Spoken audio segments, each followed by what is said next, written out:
exatamente o comunismo que não faz sua estrada funcionar. Marmanjões de 25... Ele gosta, ele tem um prazer especial em imitar meus discursos. Talvez seja hora de vocês parem de achar que todo mundo tem que ficar puxando o saco do político A, B ou C e confiem no projeto. Quem fica discutindo pessoas e não propostas. Vamos discutir Senhores, começamos mais uma edição do Talking DI. A gente recebe hoje no nosso estúdio o pré-candidato a presidente da República, Renan Santos, pelo Partido Missão. Seja muito bem-vindo ao nosso estúdio. Muito obrigado, agradeço demais a oportunidade, vamos trocar ideia. Sempre um prazer. Perfeito, Renan. Eu primeiro gostaria que você falasse um pouco mais da sua agenda, contar um pouco da sua passagem aqui em Chapecó. Cheguei ontem em Chapecó, não conhecia a cidade, conheço Santa Catarina, aquela parte mais ao leste, né, ali, Vale do Itajaí, o litoral, mas não conhecia tanto a região oeste. Cheguei a passar uma vez de carro ali na parte fronteiriça com Pato Branco, no Paraná, mas nunca vim pra cá e estou, assim, chocado no melhor sentido dos termos. Qualidade de vida muito boa, um local muito produtivo, cidades muito boas, pessoas felizes. Eu vi ontem na cidade de São Miguel do Oeste, tem sido um aprendizado. Fiz um evento grande ontem aqui na cidade, visitei a região fronteiriça, fui entender a questão logística das estradas, gravei alguns vídeos, conversei com as pessoas e estou formando aqui minha tese sobre Santa Catarina para poder trabalhar. Todos os estados que eu vou, eu procuro procurar maneiras como o presidente da República pode ajudar a solucionar os problemas e entender se esses problemas são parte de um todo maior, né? E sim, eu percebo que o problema logístico que vocês têm em termos de estradas aqui em Santa Catarina faz parte do problema federativo brasileiro. O governo federal se apropria dos impostos catarinenses, muito dos impostos aqui da Grande do Oeste, mas na hora de entregar alguma coisa de volta, nada vem. E assim, obras atrasadíssimas, obras do PAC 1, em termos de estrada, é meio assustador. E dado que é uma região produtiva, que escoa a produção de agricultura, vocês tinham que ter rodovias feitas com concreto, vocês tinham que ter ferrovias, ou seja, o básico deveria ser dado e não é. E aí a gente acaba abrindo essa discussão maior que a gente pode trocar ideia aqui. Perfeito. Qual que seriam, assim, as principais...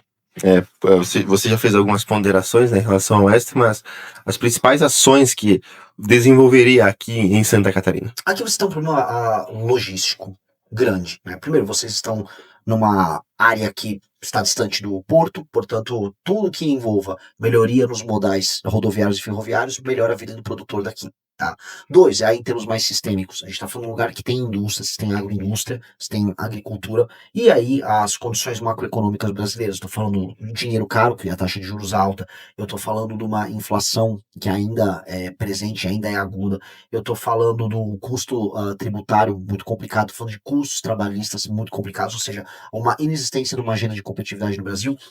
Isso interfere do ponto de vista negativo para a produção de vocês aqui, e isso faz com que a vida de vocês não seja ainda melhor, porque a vida de vocês é uma vida boa quando eu comparo com o resto do Brasil, mas ela pode ser ainda melhor. E nesse sentido, reformas macro no Estado brasileiro vão impactar vocês muito positivamente. Na verdade, vocês seriam alguns dos primeiros a sentir essas vantagens, porque é uma região produtiva, vocês já estão produzindo. Logo, se o dinheiro ficar mais barato, vai poder investir mais em mais maquinários, ampliação de empresas, as pessoas vão poder contrair dívida das mais diversas coisas, até comprar uma casa, um carro novo, um celular novo. Ou seja, a vida das pessoas consegue melhorar rápido, dado que há vamos dizer, uma bola de ferro presa na perna deles, que é o governo brasileiro. Na sua visita aqui, você também ponderou algumas coisas positivas da região, do estado. Você acha que Santa Catarina e o Oeste ele pode ser um modelo para o Brasil, assim? Eu literalmente gravei um vídeo sobre isso ontem, lá em São Miguel do Oeste. O modelo de cidades de vocês. Assim, vocês têm um modelo. E aí até faz parte da cultura de cooperativismo que vocês têm aqui. Vocês têm um modelo de pequenas propriedades e de pequenas cidades. E em ambos os casos, tanto a pequena propriedade quanto a pequena cidade são autossustentáveis. Né? Você tem as cooperativas, você tem um senso de pertencimento em uma sociedade baseada em confiança. Ou seja, as pessoas que eu vi ontem em São Miguel do Oeste, mas eu vi aqui também em Chapecó, colocam suas crianças para brincar na praça e não estão se preocupando muito se vão ser roubadas, se vai aparecer um funkeiro com uma caixa de som. Não! Ou seja, é uma sociedade previsível e confiável, é uma sociedade nesse sentido melhor. E aí, quando eu comparo com municípios das regiões mais pobres do Brasil, eu não vejo isso. Vejo lugares altamente perigosos, com as ruas abandonadas, tudo sujo, não há um senso de pertencimento, tampouco um senso de confiança entre as pessoas. Como transplantar isso para os outros lugares? Veja, o modelo do Brasil, o modelo do Estado brasileiro, faz com que lugares bons como Chapecó, ou como a região oeste aqui, se transformem em rios de janeiros. Né? Por que eu falo isso? Porque eu venho de São Paulo, eu vi isso acontecer. Cidades do interior, cidade do ABC de São Paulo, perdendo a qualidade de vida que elas tinham. E a gente não pode deixar isso acontecer. A nossa tendência não tem que ser a tendência à decadência. ela tem que ser a tendência melhor.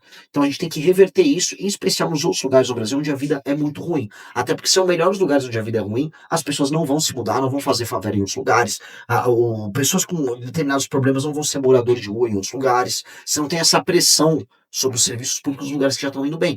Então, eu preciso melhorar os outros lugares até para fazer vocês pagarem menos impostos. Então, o desafio, acho que o Oeste de Santa Catarina tem que ter é defender os próprios interesses. E aí vai um cutucão na classe política local, porque vocês gostam de eleger agora, vão na moda políticos de direita que estão lá enfrentando o comunismo lá em Brasília. Cara, mas assim, não é exatamente o comunismo que não faz sua estrada funcionar. É literalmente o Pacto Federativo. O Pacto Federativo tá ali para alimentar centrão, comunista, direita, ele alimenta qualquer um. Tá? E ele é injusto com quem trabalha e produz. Ele tira dinheiro de uma parte do Brasil que produz e coloca onde não produz. Eu quero arrumar isso e nós precisamos arrumar isso. Qual que seria a sugestão, assim, do senhor? Primeira coisa, o Brasil inteiro reconhecer que existe um problema. Ou seja, o voto de uma pessoa num estado pequeno, ele vale mais do que em outros estados. E a participação que estados pouco produtivos têm na disputa de poder no Brasil é desproporcional. Por isso que políticos do Amapá, do Maranhão, do Acre, de Roraima mandam mais do que deveriam. 2, esses políticos que em geral são do Centrão, eles estão sempre no governo, não importa qual seja, se é governo do Lula, se é governo do Bolsonaro, se for no meu governo, eles vão todos estar querendo aderir. E lá eles vão querer cargos, emendas e grana. E eles ficam jogando a grana na sua região, não para melhorar a região deles, mas simplesmente para poder subtrair esse dinheiro, para roubar dinheiro. E eu rodei o Maranhão, cara, eu vi tudo isso, cara, é a regra do jogo. O dinheiro chega, o dinheiro é colocado no Maranhão. O Maranhão é o estado mais beneficiado pelo Pacto Federativo. E as cidades são horrorosas, mal cuidadas, os políticos são completamente corruptos, esgoto a céu aberto, gente dividindo comida com urubu, é muito ruim. Então, como é que eu resolvo isso? Para o cara daqui, falando de maneira muito específica para o cara da região oeste de Santa Catarina. Vocês querem estrada, vocês querem ferrovia, e vocês querem manter a vida de vocês funcionando, vocês querem pagar menos imposto, quer que o dinheiro não seja tão caro. Certo? Não querem que imigrante venha para cá, vocês não querem ter que sustentar isso. Beleza, eu vou resolver. Eu tenho que resolver isso lá para cima. Eu tenho que ir lá para o Maranhão e fazer as cidades do Maranhão serem altamente produtivas. Aí eles vão coletar imposto lá e a população fica lá. E aí a pessoa vai ser feliz no Maranhão e a pessoa vai ser feliz aqui. Da maneira como tá, não tá bom para ninguém. Não tá bom para ninguém. E aí você só tem uma classe política altamente picareta, subtraindo o dinheiro que é coletado assim, dos familiares de vocês que estão nos ouvindo. Perfeito. Aqui na nossa região tem bastante agroindústria, né? E tem bastante nordestino, bastante pessoas que vêm daquelas regiões para cá para trabalhar e acabam ficando por aqui, acabam criando as suas famílias aqui e não querem mais voltar para lá. Sim, isso aconteceu em São Paulo também no período de industrialização. Se uma pessoa quer trabalhar e ela mora no Ceará, no Maranhão, na Bahia, ela às vezes não encontra isso na sua região. Sim. Eu tava no Maranhão, olha que coisa indecente. O Maranhão, ele aplica o maior ICMS do Brasil. Então, assim, o Estado já não é produtivo. Em vez de eles terem uma legislação e marcos regulatórios, ou mesmo alíquotas de imposto que atraíssem empresários, eles cobram impostos mais altos. Em vez de você pagar um imposto alto para trabalhar no Maranhão, as cidades estão muito mal cuidadas, é um dos 10 estados mais inseguros do Brasil, 15% de analfabetismo e o imposto é alto. Não tem nenhum sentido isso. É que eles não querem que tenha atividade produtiva. O Maranhão é a primeira experiência socialista do Brasil. Ele não precisa de nenhum esquerdista para tocar. Ela pega o centrão brasileiro e faz isso. E isso não está funcionando. Então essas pessoas que vêm trabalhar aqui, veja, elas gostariam de ter um emprego perto da casa delas. A primeira coisa que elas tentaram fazer foi arrumar um emprego lá. Sim. Elas não conseguiram e tiveram que vir para cá, ou foram para Goiás, Mato Grosso, São Paulo. Pois bem, elas não querem ficar longe do familiares delas, elas não querem mudar a comida, os hábitos, elas têm, vamos dizer, afetos ali na região delas. Temos que ajudar essas pessoas a serem felizes onde elas vieram, e elas querem isso. Se a gente fizer a economia funcionar nesses lugares, pessoas vão se mudar para lá, inclusive. O Tasso Gereissati, que foi governador do Ceará, ele fez uma política de industrialização no final dos anos 80 para os anos 90. O próprio Ciro participou um pouco disso. Sim. E, cara, deu certo em algumas cidades e as pessoas se mudaram para lá. Um monte de gaúcho foi morar lá. Então, gente, funciona, dá certo e dá para você ter fluxos migratórios para outras regiões. O que não dá para ter é sempre assim, um eterno ciclo em que as pessoas saem do Nordeste e se mudam para outros lugares. E isso está há 100 anos. Há 100 anos o padrão. Sim. Isso tem que ser alterado. Perfeito. A Santa Catarina aqui, a gente tem um estado mais conservador, ele é mais bolsonarista, não é à toa que os 2 últimos governadores foram eleitos do PL, do apoio do Bolsonaro, e é mais 80% de adesão, né, ao bolsonarismo. Como que você pretende trabalhar para crescer o seu nome num estado que o bolsonarismo é tão forte. E vice-versa também, só interrompendo, também no Nordeste, onde tem bastante o PT, bastante forte. É o que eu ia te responder. Eu tava no Maranhão, é o mesmo caso, só que sinal é invertido. O Maranhão é um dos estados que mais votou no Lula, assim como a Bahia. Aí aqui foi altamente bolsonarista. Eu vou nos dois lugares e vou falar a verdade. Sim. Vou falar a verdade. Eu não vou recriminar as pessoas pelo voto que elas fizeram, ainda que eu diga que o voto delas estava errado. Eu não acho que nem apoiar Lula, nem apoiar Bolsonaro vai levar a gente para lugar nenhum. A gente precisa ter propostas muito claras. E eu vou falar aqui, né, sendo como um cara de direita. Se olhar nas propostas que eu tenho, são propostas à direita. Mas, assim, direita não significa que você tem que endossar uma pessoa, você tem que endossar um conjunto de ideias. E, infelizmente, né, boa parte da galera aqui em Santa Catarina votou e deu uma carta branca pro Bolsonaro e não tá recebendo nada em troca. Uhum. Veja, os temas centrais que preocupam os catarinenses, hoje a imigração deles, não são endereçados pelas lideranças disso. O Pacto Federativo não foi resolvido. Não foram feitos os devidos investimentos em infraestrutura durante o governo Bolsonaro na região. Só que ele levava o voto. Ele levava o voto, aí manda o filho dele se candidatar aqui, aí depois manda o outro filho se candidatar aqui. Entendi, me parece que é uma relação abusiva. Eles usam a confiança que os catarinenses dão neles e depois faz o que quiser. Eu não acho isso correto. Uhum. Então, enfim, minha opinião é essa. Igual que eu falei com relação abusiva com o Lula. O Lula fica, vou pegar os votos no Maranhão, aí chega lá pros caras, os caras votam no PT, a vida deles é uma desgraça. E terminam migrando pra São Paulo, pra cá, pro Rio, isso não funciona. Uhum. Outra questão bastante é a questão do Bolsa Família, né? Como você avalia essa questão do Bolsa Família? Veja, pessoas, vou dar um exemplo, uma mãe de 50 e poucos anos que tem 2 crianças e em alguns lugares ela trabalha o máximo com agricultura de subsistência. O Bolsa Família acho que é bem-vindo para ela, isso melhora a nutrição dessas crianças, isso faz com que essa pessoa consiga subsistir. Acho que ninguém será contra isso, acho que é uma coisa que o Estado brasileiro paga tanta besteira que falar que um Bolsa Família para essa pessoa é ruim, acho que não faz sentido. Agora, o que faz sentido? Pessoas em idade produtiva, saudáveis, não estarem fazendo nada. Aí, cara, isso é picaretagem, isso precisa ser cortado. E nós vamos para cima disso. E aí, como vai fazer? Eu vi que eu falei esses termos, até usei outro tipo de tema, marmanjos de 25, 30 anos, aí eu vi o Zema, marmanjões de 25, ele gosta, ele tem um prazer especial em imitar meu discurso. Pois bem, eu vou deixar claro o que a gente vai fazer. Eu vou fazer frentes de trabalho. Funciona assim, o município, foi muitos municípios no Maranhão, mas eu posso citar municípios do Ceará. Sim. Ruas esburacadas, nenhuma parte de poda de árvore, parte de infraestrutura completamente largada. Esses municípios, a pessoa vai chegar no CRAS para pegar o Bolsa Família, chegou o rapaz de 25 anos, vou pegar minha graninha. Não, tá aqui um formulário, você vai participar da frente de trabalho. Não quero, então também não vai pegar Bolsa Família. Uhum. Ponto. Vai ser oferecido um caminho para ele. Não precisa nem ser um emprego todos os dias da semana. O cara pode trabalhar 3, 4 dias numa frente de trabalho, e essa frente de trabalho vai fazendo implementos e melhorias na parte de infraestrutura urbana. Isso ajuda a desenvolver esses lugares e traz cultura de trabalho, inclusive autoestima para as pessoas. Eu acho que o Estado brasileiro, junto com os municípios, tem que fomentar isso. E não fomentar o que está acontecendo, que é um monte de município parado recebendo dinheiro do governo federal e a galera muitas vezes coçando o saco, fazendo bico quando recebe uma bolsa aqui e acolá. Isso não pode ser permitido. Sim. Outra questão é em relação ao STF, é bastante comentado e polêmicas do bolsonarismo, enfim. Como é que você tem avaliado a conduta do STF? Você acha que é exagerado? Você acha que eles estão errados? Eles estão errados, é patética. E não apenas você tem, vamos dizer, uma perspectiva autoritária, ou seja, o STF é autoritário e ele vem ficando cada vez mais autoritário desde o julgamento do mensalão. Os penais de 2011, 12, 13, eles vêm aumentando muito os poderes dele. Na Operação Lava Jato chegaram quase pro buraco em termos de força, estavam com muito medo de ser presos, e aí veio o primeiro inquérito de Dias Toffoli, que virou o inquérito do Alexandre de Moraes, e vieram as fraquezas do Bolsonaro. Com as fraquezas do Bolsonaro, bom, a gente precisa lembrar, eu sei que tem muito fã do Bolsonaro, mas você fala, é mentira, não é mentira. Vamos lá, entregaram o COAF, tiraram do Sérgio Moro e entregaram o COAF pro Dias Toffoli na época. Fizeram nomeações para STF de pessoas que eram contra a Operação Lava Jato.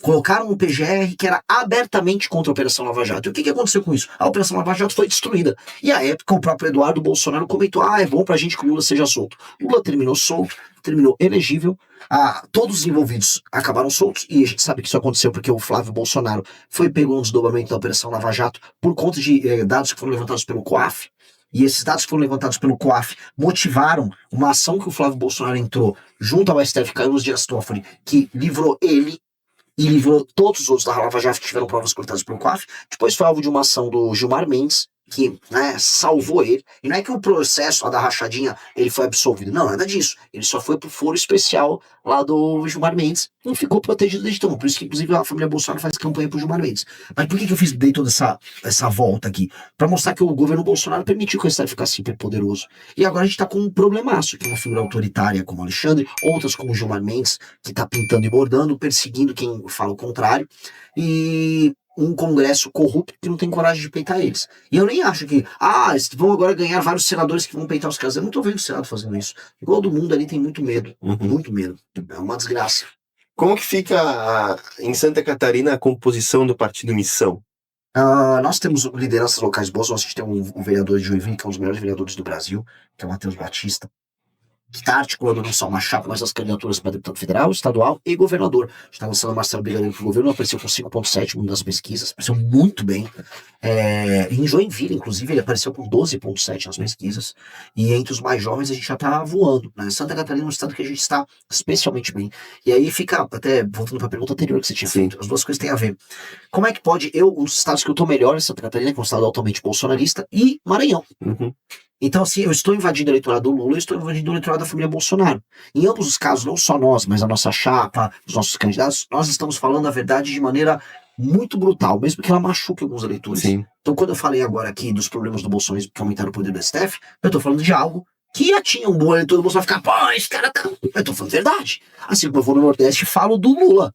O Lula tá tirando dinheiro dos outros lugares do Brasil e a turma dele, os aliados dele aqui do Centrão, estão roubando vocês. Vocês estão sendo expropriados. Mentira, quem tá roubando é São Paulo. Aí eu provo que não. Então, é isso. Eu vou falar as verdades, doa quem doer. Mas as pessoas despertam. A verdade, ela tem um efeito de despertar. Você tem feito...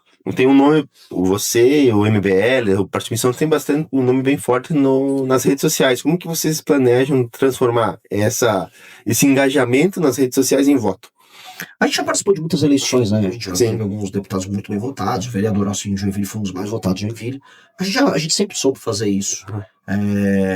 A gente teve um problema ao longo da história, que é o fato de a gente ser de direita, mas não obedecer a ninguém. Então, quando teve eleição lá, pediram pra gente. Porque sempre é isso. Renan, vai 18. Vocês têm que puxar o saco do Bolsonaro, cara. Não puxa o saco de ninguém. Agora em 24, em São Paulo, a moda era puxar o saco do Pablo Marçal.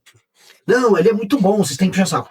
Pois bem, as pessoas viram agora que o Pablo Marçal, né, não vale o que o gato esconde, né? E aí eu aviso, gente, talvez seja hora de vocês parem de achar que todo mundo tem que ficar puxando o saco do político A, B ou C, né? E confiem no projeto. A gente só tá agregando as pessoas. Você tá aqui comigo. Eu não sou um cara muito carismático. Eu tô falando coisas amargas pras pessoas. Não sou o cara mais legal do mundo, tá? Mas eu tô aqui falando o que precisa ser dito. As pessoas estão conosco, não por causa do meu carisma, do carisma do Arthur, do carisma do Kim, mas por causa do projeto. O projeto é muito bom. O projeto é muito sólido. E a gente tem que começar a agregar as pessoas em projetos. O projeto dura mais tempo do que a pessoa. O projeto faz com que, sei lá, eu posso pensar um projeto de mudar o Brasil nos próximos 100 anos. Que é assim que tem que ser a nossa mentalidade. Como eu vou deixar a Chapecó daqui 100 anos? Como o São Paulo vai ficar 100 anos? Como é o Maranhão daqui 100 anos? Como é que é o Brasil daqui 100 anos? E isso não é com base no puxa-saquismo do cara B ou C, mas sim num projeto sólido, que é o que a gente está construindo. O Partido Missão vai deixar pra pura ou vai ter algum partido que é aliado? Eu juro pra você que a gente nem pensou nisso ainda. Porque a gente montou um partido, ficou pronto em novembro.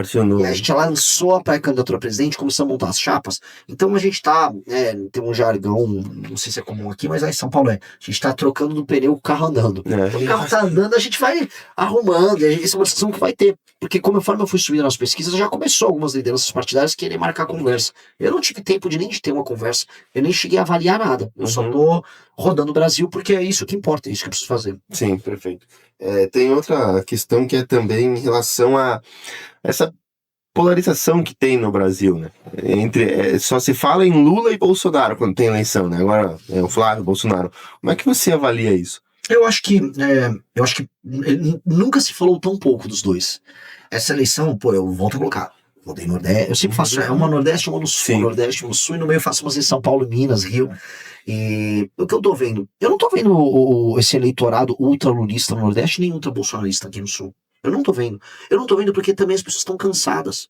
O lulista, veja só, ele achou assim, agora eu vou comer picanha, o Lula prometeu, porque agora tem democracia de novo. Ele nem sabe o que é democracia. Essa pessoa no Nordeste, a boa parte vende o voto nas eleições por político local. Não, mas o Lula vai, porque tem uma memória de que a vida melhorou em 2005, 2006. Então, Beleza, chegou o Lula, a vida das pessoas não melhorou. Não melhorou. Ao mesmo tempo, a direita fica sempre comentando uma grande guerra que vai libertar o Brasil. Não, eu vou enfrentar o STF, que não sei o quê. Aconteceu o quê? O Nicolas lá fez uma marcha, né, imitando a nossa. A nossa foi uma marcha pelo impeachment da Dilma, ele fez uma marcha sobre ele, chama Acorda Brasil. Aí ele terminou a marcha, fez um discurso sobre ele e foi embora para casa. Acordou o quê? Então, o direitista também começa a ficar cansado, porque, assim, muita coisa prometida, muitas guerras são oferecidas e absolutamente nada acontece. Porque talvez o que o político de direita queira fazer é só ficar famoso em redes sociais. É isso. O político de direita, basta ver, nunca fala o que é impopular. O Flávio Bolsonaro foi questionado num evento aí, quais são suas propostas para economia? Eu não vou falar muito não, porque elas vão ficar impopulares e podem ser atacadas. Eu falei, entendi. Você não tem coragem de falar com a porcaria da tua proposta, porque você acha que você vai ser criticado. Então os caras sempre têm muito medo de opinar. E, cara, isso é incorreto. Mesma coisa com o PT. O PT tem alguma proposta? Eu perguntei isso em umas rádios lá no Ceará. Qual a proposta aí do Lula? O Lula vai concorrer a presidente de uma das maiores economias do mundo, qual a proposta? O cara não sabia levantar e falou, tem o pé de meia. Eu falei, entendi. Proposta de uma das maiores nações do mundo, do presidente que quer se reeleger no quarto mandato é dar uma graninha para um estudante, fazer uma compra de voto com o estudante só porque tem frequência. Isso é picaretagem. Então, há uma fadiga, há um cansaço desses dois modelos. Muito claro. Sim. Outra coisa que tem e que gera bastante polêmica e revolta no Brasil é o fundão eleitoral, né? Que são bilhões de reais. O Partido Missão, o MBL, é contra o fundão eleitoral? Então, nós somos contra, mesmo, a gente sempre votou de maneira contrária, todos os nossos votos foram nessa linha. Dito isso, nós teremos que usar essa lição, porque não há como competir. Uma coisa que quem está nos ouvindo tem que entender é o seguinte, o Centrão, quando começou as manifestações de 2003, aí veio o Fora Dilma, a gente todo mundo imaginou que o Centrão ia diminuir de tamanho, esses Renan Calheiros, esses políticos velhos, falaram, a política velha vai acabar. Pois bem, passaram-se mais de 10 anos e a política velha aumentou de poder. E ela aumentou porque agora ela tem emenda infinita. A gente está falando de um orçamento de emendas que ultrapassa os 60 bilhões, tá? Por ano. Sim. E se eu falar num quadriano, a gente está falando de 240 bilhões no mínimo, porque vai aumentar esse valor, tá? E dois, o fundo partidário é fundo eleitoral. Então, se você é uma pessoa honesta que quer concorrer contra os políticos velhos, você não tem nenhum dinheiro para concorrer. É incomparável a diferença. A gente está falando de um fundo eleitoral, um fundão de 5 bi por eleição e mais uma emenda por ano de 60 e poucos bi, que eles desviam, que eles compram voto. Então, e mais, o político ainda do Centrão, hoje ele tem redes sociais. Sim. Antigamente a direita tinha redes sociais e os caras do Centrão não tinha nada. Hoje ele tem. Pega o Manga. O que ele é, o Manga lá em São Paulo? Um político do Centrão. O próprio Topázio lá em Floripa. Um político do Centrão. E eles são populares. João Campos, altamente popular, Centrão. Braige, lá em São Luís, Centrão, altamente popular. Os caras aprenderam. Tem dinheiro, tem um contrato marqueteiro e crescem. Sim. Então, o que nós temos a fazer? A gente vai usar, infelizmente, vai continuar votando contra. E eu tenho uma proposta muito doida que faz é igual o jogo de... É igual lutar... Quando você tá no jiu-jitsu, tem a manobra de usar a força do adversário contra ele. Você vai fazer o seguinte, já que os partidos estão viciados nisso, no mesmo critério para você ter o fundo partidário e o fundo eleitoral, o seu número de deputados que eles elegem, pontos deles estarem hoje, quem elegeu caneta azul, em São Paulo, mudar. O critério é o seguinte, um partido tem 100 prefeitos. Você vai pegar esses prefeitos e aí eles vão ganhando pontos conforme eles melhorem qualidade da educação, qualidade da saúde, cobertura de saneamento básico, aumento da atividade econômica, ou seja, aumento do PIB. Se isso aconteceu, aquele prefeito ganha pontos, e aí você vai somando os pontos que seus prefeitos obtêm, gera uma ponderação, e aí o partido dele recebe dinheiro, só se o cara bate meta. Porque aí o fundo vira um sistema de incentivo a algum prefeito, e não um sistema de incentivo a político popular, Sim. que é o modelo que é hoje. Aí a gente usa a arma do sistema contra o sistema. E eu sou favorável a isso, isso é parte da minha proposta de reforma.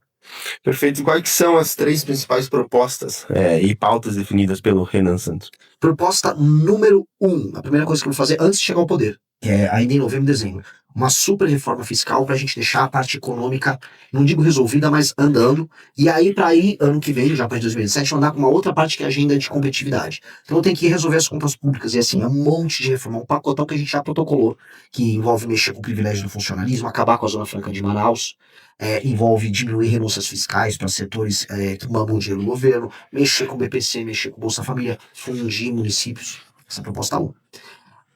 A isso vem a agenda de competitividade, que é mexer, fazer uma nova reforma trabalhista que facilite contratações e demissões, mexer na abertura e fechamento de empresas para ser cada vez mais fácil, investimentos na parte de infraestrutura para tornar a energia mais barata e estados e rodagens, né, mais melhores para quem está produzindo, fazendo que o produto brasileiro fique mais barato e a gente fique mais competitivo e ganhe mais dinheiro.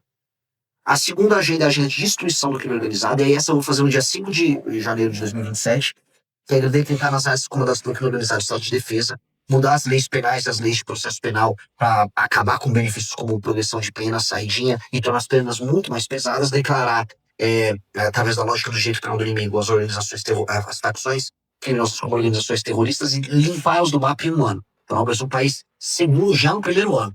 Isso será possível de ser feito. A terceira coisa é fazer a reforma administrativa que eu estava escrevendo. Essa vai beneficiar muito Santa Catarina, a coisa que mais beneficia, que é fazer com que município que trabalha pouco, que não é sustentável, seja fundido, juntar município, e fazer com que os municípios mais pobres do Brasil, eles tenham metas e indicadores de desempenho, que caso eles não atinjam, o político fique inelegível. Aí com o político ficando inelegível, aí você vai ter que colocar outro, o adversário. Se por muito tempo, se por 2 mandatos, não melhora os índices da cidade, saúde, segurança, educação e atividade econômica, aí você põe o interventor lá. Porque isso vai fazer com que o Brasil improdutivo, que vive de imposto coletado do Brasil produtivo, comece a ter que ficar produtivo. Senão os políticos lá vão se lascar. E aí essa reforma, em 10 anos, faz com que vocês realmente comecem a falar, pô, eu tô sentindo que eu não estou com essa pressão migratória vindo pra cá, o dinheiro fica aqui, eu tô vendo estradas e rodagens melhores, investimentos em infraestrutura melhor aqui, simplesmente porque o dinheiro passa a ficar aqui. Assim como o dinheiro do Maranhão começa a surgir no Maranhão e ficar no Maranhão. Aí tá bom pra todo mundo, né? Aí você começa a ter uma federação que faz sentido. Que o Amapá vai ter dinheiro produzido no Amapá, o Acre dinheiro produzido no Acre, Ceará no Ceará e Santa Catarina em Santa Catarina. Do jeito que tá é assim, São Paulo pra baixo paga a conta e os políticos lá de cima mandam. Cara, isso tá errado. Tá errado. E tá ruim pra todo mundo. Só pra gente já encerrar e caminhar pro fim da nossa entrevista, aqui, como eu falei antes, tem bastante pessoas que vêm imigrantes, também pessoas que vêm do Nordeste para cá para trabalhar, e bastante, as agroindústrias, as empresas comentam que se não tivessem essas pessoas aqui, faltaria mão de obra. E também não tem mão de obra muito qualificada aqui na nossa cidade, aqui na nossa região. Como é que você avalia isso? Eu avalio que assim, veja, vocês têm agroindústria, vocês têm agricultura aqui. Existe agricultura, por exemplo, nesses estados do Nordeste? Você não tem agroindústria nesses lugares. Porque você tem atividade econômica nesses outros lugares em que você poderia dispersar a atividade econômica melhor, não acontece. Então você concentra os empregos em algumas regiões, porque essas regiões são melhores para trabalhar. Era assim, por exemplo, só com São Paulo até os anos 70, 80. Até que o desenvolvimento veio aqui mais pro sul também. Agora a gente tá vendo esse desenvolvimento pro centro-oeste. A gente tem que espalhar para você gerar empregos de qualidade em todas as regiões. Sem detrimento uma da outra. Coisa número 2, virar uma automação. Haverá automação. E isso vai atingir todas as regiões. Automações produtivas estão acontecendo. Isso vai chegar na agroindústria também, tá? Isso pode ter um impacto positivo no aumento da produtividade, na queda do valor dos produtos, mas negativo em não ter mais contratações. Então a gente vai ver isso acontecer, inclusive o Brasil vai ter que lidar com isso de uma maneira muito inteligente, senão a gente pode ter uma crise muito grande. Então, eu sei que as empresas aqui, elas precisam de mão de obra de fora, tá? Isso é um dado da realidade. Mas eu também sei que essas pessoas poderiam estar felizes nos seus estados com empresas por lá, e política local não ajuda isso a acontecer. E eu sei que virá uma automação. E os próprios empresários sabem disso. E essa automação, ela vai fazer com que haja menos empregos, mas eles vão pagar muito mais. E aí, acho que isso se adequa melhor à realidade local de quem trabalha e produz aqui. E eu acho que isso vai permitir, ao fim, qualidade de vida melhor para todos. Perfeito, Renan. A gente agradece a sua participação aqui e a gente deseja uma boa sorte, uma boa pré-campanha agora, depois da campanha. Perfeito. Obrigado por me receberem aqui. Foi uma ótima conversa, perguntas muito boas. E é isso. Espero que quem acompanhou e gostou me siga nas redes sociais. E não tenha medo de discutir as coisas diferentes, né? As pessoas hoje querem ficar discutindo pessoas e não propostas. Vamos discutir propostas. Inscreva-se no canal para mais conteúdos, deem o like, ative o sininho e não deixe que os outros decidam por você.